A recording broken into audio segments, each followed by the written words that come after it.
Hey guys, Dr. Ray Marque here, your local chiropractor, and this is our Monday episode of Dr. Ray TV. So today is Monday, the 27th of February. We're just about to March, so that means summer's on its way. That's good. I'm ready for it, although I'm pretty happy with how winter has gone. Down here in South Carolina and in New Jersey, it really hasn't been all too bad.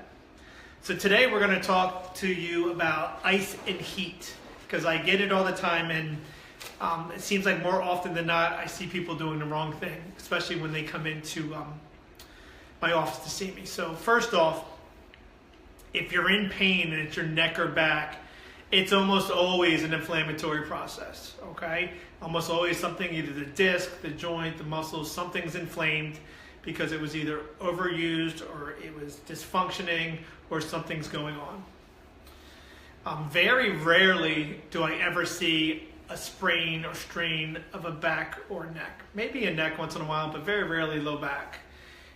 So almost always it's an inflammatory process. So what does all that mean? Well, when something's inflamed, it means it's swelling up, it's holding blood, it's hot, it's warm, something's irritated.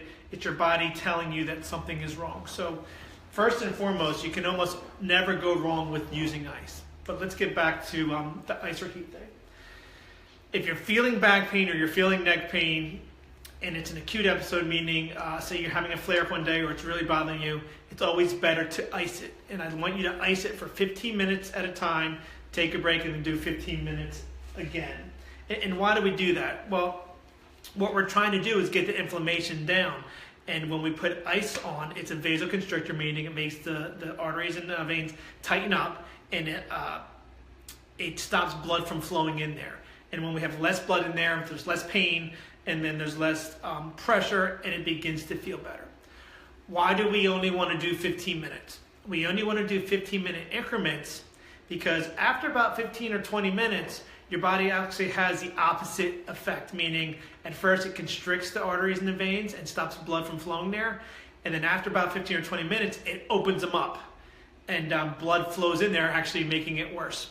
So I always tell people the story of, I don't know if you ever picture anyone jumping into a cold lake or a cold pool or taking a cold shower. At first, when they stay in there, they start turning blue, or they start getting white and blue, and that means all the arteries have constricted and less blood is getting there. But if you watch and they stay in there long enough, they start actually turning red because it has the opposite effect. The body thinks that you're killing itself and it needs to get more blood there, so it opens up the arteries and we get blood flushing in there. So we always want to stick to about 15 or 20 minutes. And that's the same effect why we want to use heat. So say my low back hurts and it's inflamed, it's irritated, and it's hot. I want to put ice on it to get less blood flow there so it feels better. If I put heat on it, okay, it's going to get more blood flow there, more pressure, and it's going to hurt more. Now, you may be saying, well, I put heat on my back and it feels better all the time. Well, the heat makes the muscles feel better, okay? And the muscles usually tighten up when there's an underlying issue like a disc, a nerve, or something along those lines. So when you put heat on it, the muscles may feel better, and it kind of tricks you into making you feel better while you're doing it. But in the long run, it actually may make that condition worse. Now, is there a time and place for heat?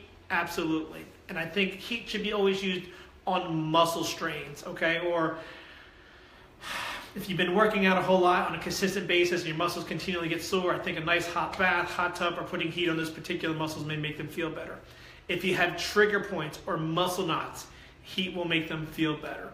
But if you have a chronic back problem or you just injured yourself and there's an inflammatory process, I want you to use ice.